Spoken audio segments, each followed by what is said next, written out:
یزید کی خواہش تھی کہ حضرت امام حسین علیہ السلام اور اہل بیت حکم یزید قبول کر لیں، لیکن حضرت امام حسین علیہ السلام اور شہداء کربلا نے اپنے سروں جانوں کا نذرانہ نانا کے پاک دین اسلام پر قربان کر کے دنیا کو بتا دیا کہ اصل قربانی رائے حق ہے۔ ایک طرف حسینیت تھی اور دوسری طرف یزیدیت تھی۔ جنہوں نے پانی پیا وہ مر گئے اور جو پیاسے تھے وہ آج بھی زندہ ہیں۔ سانحہ کربلا کے بعد امام حسین علیہ السلام کے متوالے شیعہ کوفے اور شام سے پورے بر صغیر میں پھیل گئے اور آج سب سے زیادہ پاکستان اور ہندوستان میں عزاداران اہل بیت موجود ہیں۔ یہ بات دشمن پاک وطن کو ایک آنکھ نہیں بھاتی۔ انہی یزیدوں کی نسل نے پاکستان میں ہمیشہ انتشار پھیلایا۔ سانحہ لائٹ ہاؤس کراچی میں بم دھماکہ غرض کے دشمن ہمیشہ مذاہب کے نام پر نشانہ بناتا رہا، جس میں ایک سانحہ ناظم آباد جس میں بڑے عہدے داران اور قیمتی اثاثے اہل شریعت کو نشانہ بنا کر ٹارگیٹ کلنگ میں مارا۔ شہدائے ناظم آباد میں شامل ہیں شہید محمد ذکی خان، شہید سید نیر مہدی زیدی، شہید سید ناصر عباس زیدی اور شہید سید باقر عباس زیدی۔ ان کے ایصال و ثواب کے لیے مجالس اور قرآن خوانی کا اہتمام کیا گیا ہے۔ کوئٹہ میں کئی بار ہزارہ شیعہ کمیونٹی کو نشانہ بنایا گیا۔ سانحہ نشتر پارک میں ہر فرقے کے عالم دین کو شہید کیا گیا۔ سرکاری نیم سرکاری اداروں کو نشانہ بنایا گیا۔ آج سے 6 سال قبل 27 محرم عورتوں کی مجلس میں باقاعدہ ٹارگیٹ کلنگ کی گئی تھی۔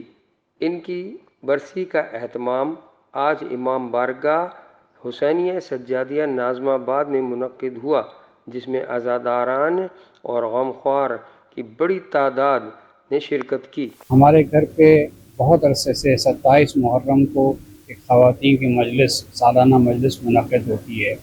سن 2016 میں بھی اسی قسم کی ایک مجلس منعقد ہو رہی تھی اور باہر کچھ مرد حضرات بیٹھے تھے مرد لوگوں کے استقبال کے لیے۔ 2 افراد جن کا تعلق دہشت گرد تنظیموں سے تھا، انہوں نے وہاں پر حملہ کیا اور فائرنگ کی، جس کے نتیجے میں 6 افراد ایک خاتون ہیں وہ شہید ہو گئے، اور ان میں میرے 3 بھائی نیر مہدی، ناصر عباس اور باقر عباس بھی شامل تھے، اور ہمارے عزیز ذکی خان بھی شامل تھے۔ اب ہم اس ایونٹ کو منانے کے لیے ہر سال ایک مجلس کرتے ہیں، جس کا اہتمام میرا جو چھوٹا بھائی طاہر عباس ہے اس کا اہتمام کرتا ہے۔ مجلس کا بنیادی مقصد یہی ہے کہ جو کربلا میں ایک عظیم قربانی پیش کی گئی اس کی یاد تازہ کی جائے اور اس سلسلے میں ہم ثواب دارین حاصل کریں۔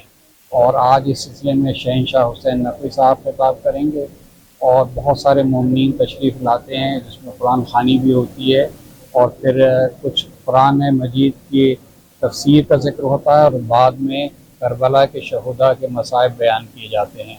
یہ ذکر ایسا ہے کہ جو کبھی ختم ہونے والا نہیں، جیسا کہ قرآن مجید میں اللہ تعالیٰ نے ارشاد کیا کہ تم میرا ذکر کرو میں تمہارا ذکر کروں گا۔ اور سب کو معلوم ہے کہ جب امام حسین علیہ السلام کربلا میں جب ان کو شہید کیا جا رہا تھا تو ان کا ایک قول بہت مشہور ہے، جنہوں نے اللہ تعالیٰ سے فرمایا کہ میں نے اپنا وعدہ پورا کیا، اب تو اپنا وعدہ پورا کر۔ تو اس میں کوئی شک نہیں کہ یہ جو مجالس کا سلسلہ ہے اور 1500 سال سے جو یاد منائی جا رہی ہے اور ایک عظیم الشان طریقے سے، تو گویا اللہ تعالیٰ نے امام حسین علیہ السلام سے اپنا وعدہ پورا کیا۔ امام حسین نے جان دے کر اور اپنے پورے گھرانے کی قربانی دے کر اللہ تعالیٰ کے ذکر کو اجاگر کیا، اور اس کے جواب میں اللہ تعالیٰ 1500 سال سے اس نے یہ اہتمام کیا ہے کہ ہر سال پوری دنیا میں امام حسین کا ذکر ایسے کیا جاتا ہے کہ جیسے یہ شہادت آج ہوئی ہو۔ اور تقریباً 2 مہینے سوا 2 مہینے تک یہ لوگ پوری دنیا میں لوگ مسلسل اس ذکر کو تازہ کرتے ہیں اور ان کی قربانی کا ذکر کرتے ہیں۔ اس کے علاوہ اس میں کسی مذہب اور کسی علاقے کے لوگ جو ہیں شامل ہو جاتے ہیں، اور ساری دنیا میں ہر مذہب کے اور ہر علاقوں کے لوگ جو ہیں وہ اس میں حصہ لیتے ہیں اور اس میں بڑا فخر اور خوشی محسوس کرتے ہیں۔ مختلف لوگوں کے لیے مختلف اس کے اندر سبق ہیں۔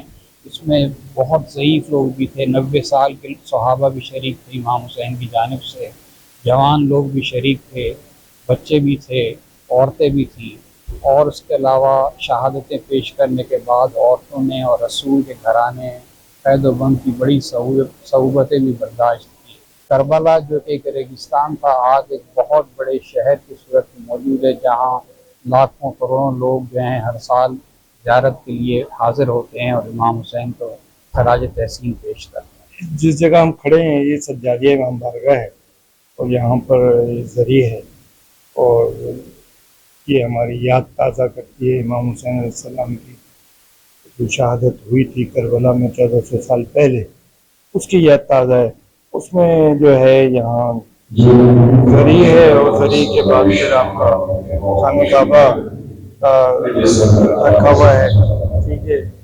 شہداء کے نام لکھے میں جولہ علی اصغر ہے، عباس علیہ السلام، امام حسن علیہ السلام، امام زین العابدین علیہ السلام کا علم ہے، امام حسین علیہ السلام، باقی شہداء کے ذریعہ جو ہے رکھی ہے، تابوت رکھا ہے، یہ سب جو ہے یہ یاد تازہ کرتی ہے کہ 1400 سال پہلے ظلم ہوا تھا۔ یہ کعبے کی ہماری نشانی ہے، اور یہ علم حضرت عباس علیہ السلام، حضرت علی اصغر کا جولہ ہے، حضرت عباس علیہ السلام کا علم ہے، امام حسن علیہ السلام کا علم ہے، امام زین العابدین علیہ السلام کا علم ہے، یہ حسین علیہ السلام کا، حضرت علی علیہ السلام کا تابوت جو ہے امام حسن علیہ السلام، ذریعہ حضرت عباس ہے۔ یہ ساری یاد تازہ کرتی ہے 1400 سال پہلے کی جو ہمارے ظلم ہوا تھا امام حسین علیہ السلام، اس پہ یہ جو ہے یاد تازہ کر رہے ہیں ہم، اور مجلس برپا کر رہے ہیں یہاں پر۔ یہ ذریعے جو ہے وہ سب یاد تازہ ہے امام حسین علیہ السلام کی، ہم غم مناتے ہیں ہم، تاکہ ہمارے شہداء وصال ثواب پہنچ جائیں۔ یہ امام بارگاہ سجادیہ ہے کیونکہ مجالس کے لیے جمع ہوتے ہیں سارے، اور یہاں پر علم لگے ہوئے ہیں حضرت عباس علیہ السلام کا، باہر امام حسین علیہ السلام کا۔ تو یہ صرف ذکر اہل بیت ہے، اور جو ظلم ہوا تھا مظلوموں پہ اس کی یاد تازہ ہے۔ اس محفل میں جناب علامہ سید شہنشاہ حسین نقوی صاحب نے شہادت اور ایصال ثواب پر بیان فرمایا۔ انما یامر بالعدل، انما یامر بالعدل والاحسان، عدل کے ذریعے اور احسان کے ذریعے سے تمہارے ساتھ رویہ رکھا جائے گا۔ اللہ عادل ہے۔ اب اس قانون کو، اس قرآن کے حکم کو کوئی تبدیل کر سکتا ہے؟ ہر زمانے میں نیا ہے، ہر زمانے میں تازہ ہے۔ تیسرا قاعدہ اور قانون ہے کہ کوئی کام بھی عقل کے تقاضوں کے مطابق نہیں ہوگا۔ جی، کلما حکم بہ شرع حکم بہ العقل، ہر وہ چیز جو شریعت میں نازل کی گئی ہے وہ وہی ہے جو عقل بھی تسلیم کرتی ہے۔ اب یہ قواعد ہیں، یہ ایسے اصول ہیں جو کسی زمانے میں تبدیل نہیں ہوں گے، کسی میں ضرورت ہی نہیں ہے کوئی کہے کہ میں اس کو تبدیل کروں۔ یا حدیث مبارکہ کے اندر مثلاً ایک قاعدہ، فارمولہ، ایک حکم دیا گیا ہے، لا ضرر ولا ضرار فی الاسلام، اسلام نہ ضرر پہنچانے کی اجازت دے گا، نہ ضرر قبول کرنے کی اجازت دے گا۔ کیا حسین قاعدہ ہے یہ! قرآنی اصول اور قرآنی قواعد، زندگی گزارنے کے طریقے۔ ہماری ایک لفظ بدنام ہو گیا ہے مگر بہرحال میں اسے استعمال کر رہا ہوں، ہماری سیاست، ہمارے رویے، ہمارے طور طریقے قرآنی ہونے چاہیے، اور قرآن نے طور طریقے بتائے۔ اور اس سے کیا فائدہ ہوگا؟ اس سے سب سے بڑا فائدہ یہ ہوگا کہ اگر ہم نے قرآنی طور طریقوں کے اوپر عمل کیا اور قرآنی فارمولوں پر عمل کیا تو دنیا چاہے ہمارے دشمن ہو جائے، ہم مطمئن کھڑے ہوں گے، اس لیے کہ ہم نے قواعد پر عمل کیا ہے۔ اور اس مفہوم کو قرآن اس انداز سے کہتا ہے، الا بذکر اللہ تطمئن القلوب، کیا تمہارے دلوں کو اللہ کی یاد کے علاوہ کوئی اور شے ہے جو اطمینان عطا کرے؟ یہ جب ہم نے جو کیا ہے بھائی قرآن کے مطابق کیا ہے۔ ہم نے جو کیا ہے قرآن کے اندر موجود آیت کے مطابق کیا ہے. تو پھر کوئی ناراض ہوتا ہو جائے، اور پھر وہی اللہ جس کے حکم پر زندگی گزر رہی ہوگی وہی پھر انہیں راضی کرے گا جو آج ناراض ہو گئے. صلوات پڑھیں محمد و آل محمد.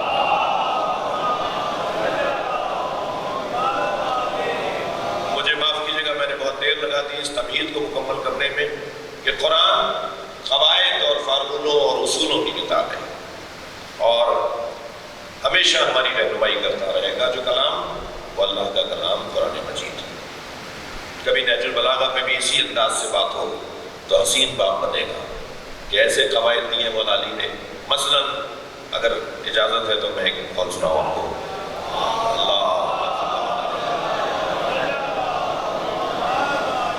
مثلا مولا فرماتے ہیں جب میدان میں اپنے ایک مجاہد کو بھیجا تو اسے 18 مولا نے اصول بتائے کہ خطاب کیا. بھیج تو ایک کو رہے تھے مگر خطاب سب سے تھا، اور کہا ان باتوں کا خیال رکھنا میدان میں تھا. وہ جو 18 اصول ہیں وہ میں طالب علم آرزو رکھتا ہوں کہ ہمیں بہت سارے اطوال، بہت سارے فرامین اپنی بارگاہوں میں، اپنے اداروں میں، اپنے آفسوں میں، اپنے گھروں میں فریم کروا کے لگوانے کی ضرورت ہے، جس سے آتے جاتے اس پہ نگاہ پڑے تو بعض اوقات تو ایک قول ہی ہماری زندگی کے لیے کافی ہے.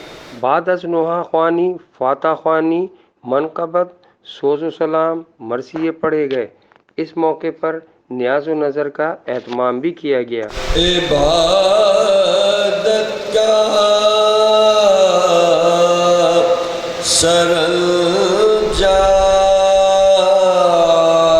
سرانجام ہوا آکے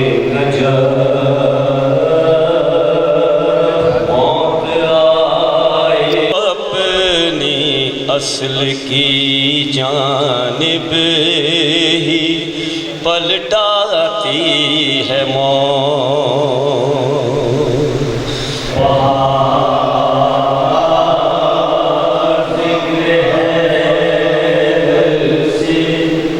اس موقع پر ہم نے کچھ سوالات حضرت علامہ سید شہنشاہ حسین نقوی صاحب سے پوچھے، جس کا انہوں نے بڑی خوبصورتی سے جواب دیا. السلام علیکم ورحمۃ اللہ وبرکاتہ.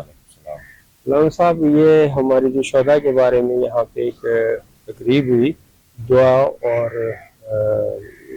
جو حاجات اور مغفرت کے لیے، تو اس میں کچھ سوالات ہیں جس قسم کا آج ایک ماحول چل رہا ہے ہمارے کہ ہم نے امام حسین علیہ السلام کہ جب سے یہ شہادتیں ہوئی ہیں کربلا کی، جب سے لے کے اب تک دیکھنے میں ایسے ہی آتا ہے کہ کربلا کا سفر ابھی تھما نہیں ہے، چل ہی رہا ہے. ادھر کبھی شہادتیں، کبھی ادھر شہادتیں، ہر طرف مارا دھاڑی کا ایک معاملہ چل رہا ہے. تو یہ کب تک چلے گا، اور یہ کیا ایک یزیدیت کی ایک یہ میں سمجھتا ہوں کہ ایک مثال سی نہیں آ رہی ہے کہ ہم جنازے اٹھاتے رہے، خواہ وہ کسی بھی فرقے سے ہوں، کسی بھی مذاہب سے ہوں، یا کبھی دین کے نام پہ، کبھی کسی نام پہ، کبھی ڈکیتیاں، کبھی یہ قتل غارت گری، مطلب ایک دیکھنے میں یہ آیا ہے کہ نہ رکنے والا سلسلہ. تو اس کے بارے میں آپ حضرت کیا فرمائیں گے؟ بسم اللہ الرحمن الرحیم. آج برسی تھی شہداء ناظم آباد کی. شہداء ناظم آباد جب ہم کہتے ہیں تو فوراً ذہن میں خیال اور یاد آ جاتی ہے اس گھر کی کہ جہاں خواتین کی مجلس ہو رہی تھی، اور اس گھر کے مرد گھر کے باہر کے صحن میں اور لان میں بیٹھے تھے، اور چند دہشت گرد آتے ہیں اور وہ گھر میں گھس کر فائرنگ کرتے ہیں اور کئی لوگوں کو شہید کر دیتے ہیں، جس میں 3 سگے بھائی قیصر عباس زیدی صاحب کے 3 بیٹے، اور تینوں قابل ترین لوگ ملکی سطح پر اور عالمی سطح پر دنیاوی اور اداراتی اور ریاستی اعتبار سے بڑے منصبوں پہ فائز لوگ مار دیے گئے. انہوں نے ایک تیر سے 2 شکار کیا. ایک تو مجلس کرنے والوں کو ہراساں کیا، اور جو بھی مجلس کرتا ہے وہ ذرا خوف زدہ رہے اور وہ ڈرے اور وہ مجلسیں چھوڑ دے. دوسرا انہوں نے ٹیلنٹ، قابلیت، صلاحیتوں کا قتل کیا. تو یہ جو آج برسی کی اجتماع تھا جس میں سنی شیعہ سبھی شریک تھے، اور میری حاضری تھی، اس میں ہمارا بیان تھا، جہاں تک آپ کی گفتگو اور سوال کا تعلق ہے تو حقیقت تو یہی ہے کہ حق و باطل کا معرکہ، سچ اور جھوٹ کا تناؤ، غلط اور صحیح کا تناؤ یہ جاری رہے گا۔ اس تناؤ میں اس کے جاری رہنے کا سبب یہ ہے کہ انسان ہے، انسان کی خواہشات، اس کی جہالت، اس کا خوف، اس کی احتیاج، اس خواہشات، یہ چار سبب ہیں، اور حسد، یہ چار سبب ہیں کہ جو قتل کرواتے ہیں، یعنی شدید ہو جائیں تو پھر انسان قاتل ہو جاتا ہے۔ تو وہ انسان کا نفس اس کے ساتھ جڑا ہوا ہے، تو یہ کام تو ہوتا رہے گا۔ تو اب کیا کریں کہ اس میں ہم ان میں سے قرار نہ پائیں جو ظالم ہوں؟ تو اس کے لیے کربلا نے ہمیں ایک بہترین مثال امام حسین نے اپنی شہادت کے ذریعے، اپنے رفقا کی شہادت کے ذریعے کچھ اصول قرار دے دیے کہ تم ان کو دیکھتے رہو اور اپنے آپ کو اس غلط کام سے بچاؤ اور اچھے لوگوں میں سے شمار ہوتے رہو۔ تو یہ ہوتا رہے گا، اور کربلا ہمارے لیے مثال ہے۔ علامہ صاحب، یہ جو ہم دیکھ رہے ہیں کہ پوری ورلڈ میں، پوری دنیا میں سونامی آ رہے ہیں، زلزلے آ رہے ہیں، بالکل پاکستان میں بارشیں نہیں ہو رہی پھر بھی سیلاب آ رہے ہیں، ڈیم ابل رہے ہیں، اور بہت سارے مسئلے، قحط سالی کی طرف ہم جا رہے ہیں، تعلیم میں ہم پیچھے رہ گئے۔ قدرتی آفات ہیں یا یہ ہمارے اعمال ہیں؟ اس کے بارے میں آپ کیا فرمائیں گے حضرت؟ دیکھیے، اعمال اور آفات اور ہمارا کام اور ماحول، یہ بہرحال سب چیزوں کو کچھ نہ کچھ دخالت ضرور ہے۔ ہم یہ نہیں کہہ سکیں گے کہ خالصتاً یہ اعمال کی کمزوری ہے اور حکمرانوں کی نااہلی ہے، بلکہ یہ سب چیزیں اس کے اندر دخیل ہیں۔ اللہ کی طرف سے آزمائش بھی ہے، اور آزمائش دوہری ہے، آسمان اور زمین سے آفتوں کا اٹھنا، اور ساتھ میں انہیں نہ سنبھالنے والے، نہ اہل اور نہ قابل لوگوں کو اختیارات دینا۔ تو یہ سب ملا کر بات ہوگی۔ میں آپ کے توسط سے، آپ کے ٹی وی کے توسط سے اپیل کروں گا اہل خیر کو کہ جتنا حصہ انہوں نے اب تک فلاحی اداروں کو دیا ہے اور خود کیا ہے، تھوڑا سا اپنا حصہ اور بڑھائیں اور ان لوگوں کا خیال کریں۔ مسلمانوں کے لیے ایک پیغام جو آپ دینا چاہتے ہیں، وہ پیغام اپنا ہمارے سن ٹی وی کے توسط سے ضرور پہنچائیے۔ پیغام تو وہی ہے جو مولا علی نے دیا۔ حضرت فرماتے ہیں تمہارے دو طرح کے بھائی ہیں، اما اخ لک فی الدین اور نذیر لک فی الخلق۔ ہم جیسے لوگوں کو، شخصیات کو جن کے ہاتھ میں، جن کی بہت سنی جاتی ہے، جن کا کوئی نام، شہرت، کس کرسی، جو بڑے لوگ ہیں، بڑے لوگ جو معاشرہ چلاتے ہیں، ان لوگوں کے لیے ایک پیغام ہے مولا علی کا کہ تمہارے دو طرح کے بھائی ہیں، اما اخ لک فی الدین، یا تمہارے دین میں تمہارا بھائی ہے، اور نذیر لک فی الخلق، یا تمہارے انسان ہونے میں تم جیسا ہے۔ تو انسان ہونے کے ناطے بھی سب کا خیال رکھنا ہے، اور دینی بھائیوں کا خیال بھی رکھنا ہے۔ یہ نہیں ہو کہ دینی بھائیوں کے ساتھ زیادہ اور جو دینی بھائی نہیں ہے اس کے ساتھ جو ہے وہ زیادتی ہو۔ سب کا خیال کرنا ہے۔ ہم سب انسان، کم سے کم انسان ہونے کے رشتے میں جڑے ہوئے ہیں۔ میں ہوں سید علیم نواز شاہ۔ مزید خبریں اور تفصیلات کے لیے دیکھتے رہیے sun international.tv۔